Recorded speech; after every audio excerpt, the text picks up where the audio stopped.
நான் வந்து அன்னைக்கு தலைமைச் செயலகத்தில் போய் போராடினதன் விளைவாக என்னை வந்து உள்ள கூப்பிட்டு பேசினாங்க.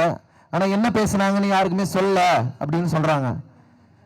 ஆனால் அன்னைக்கு நான் சந்திச்சது முதலமைச்சர் அல்ல, நான் சந்திச்சது அமைச்சர் திரு ஆதவ அர்ஜுனா அவர்களை தான் நான் சந்திச்சேன். அவர் என்ன சொன்னார்னா, நீட்டை ரத்து செய்வது என்பது பார்லிமெண்ட்ல மெஜாரிட்டி இருந்தால் தான் முடியும். பார்லிமெண்ட்ல மெஜாரிட்டி இல்லாம நீட்டை ரத்து செய்ய முடியாது. எனவே நீங்க இந்த போராட்டத்தில் ஏன் இறங்குனீங்க, இது உங்களுக்கு தேவையில்லாத விஷயம் அப்படின்னு சொல்லி என்ன அட்வைஸ் பண்ணி தான் அனுப்பிச்சாங்க. ஆனா முதலமைச்சரை சந்திக்கிறதுனால மட்டும் இந்த பிரச்சனை தீர்ந்து விடாது என்பது எனக்கு தெரியும். இது மக்கள் கையில் எடுக்க வேண்டிய போராட்டம். மக்கள் இதை கையில் எடுத்திருக்கிறார்கள். நானும் மக்களோடு மக்களாக இந்த பிரச்சனைக்காக மட்டுமல்ல, இனி நாம் பாபா சாஹேப் அம்பேத்கரின் பேரப்பிள்ளைகள். மக்களுடைய எந்த பிரச்சனையா இருந்தாலும் அதற்காக வீதியில் இறங்கி வந்து குரல் கொடுப்போம். என்னுடைய குரல் மீண்டும் மீண்டும் மக்களுக்காக ஒலிக்கும் என்பதை தெரிவித்துக் கொண்டு ஜெய் பீம்.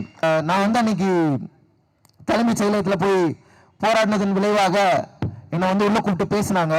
ஆனா என்ன பேசினாங்கன்னு யாருக்குமே சொல்ல அப்படின்னு சொல்றாங்க.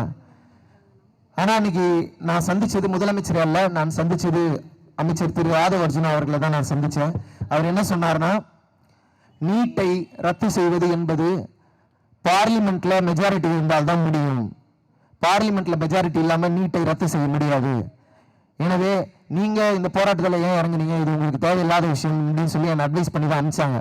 ஆனா முதலமைச்சரை சந்திக்கிறதுனால மட்டும் இந்த பிரச்சனை தீர்ந்து விடாது என்பது எனக்கு தெரியும். இது மக்கள் கையில் எடுக்க வேண்டிய போராட்டம். மக்கள் இதை கையில் எடுத்திருக்கிறார்கள். நானும் மக்களோடு மக்களாக இந்த பிரச்சனைக்காக மட்டுமல்ல, இனி நாம் பாபா சாஹேப் அம்பேத்கரின் பேரப்பிள்ளைகள். மக்களுடைய எந்த பிரச்சனையா இருந்தாலும் அதற்காக வீதியில் இறங்கி வந்து குரல் கொடுப்போம். என்னுடைய குரல் மீண்டும் மீண்டும் மக்களுக்காக ஒலிக்கும் என்பதை தெரிவித்துக் கொண்டு ஜெய் பீம்.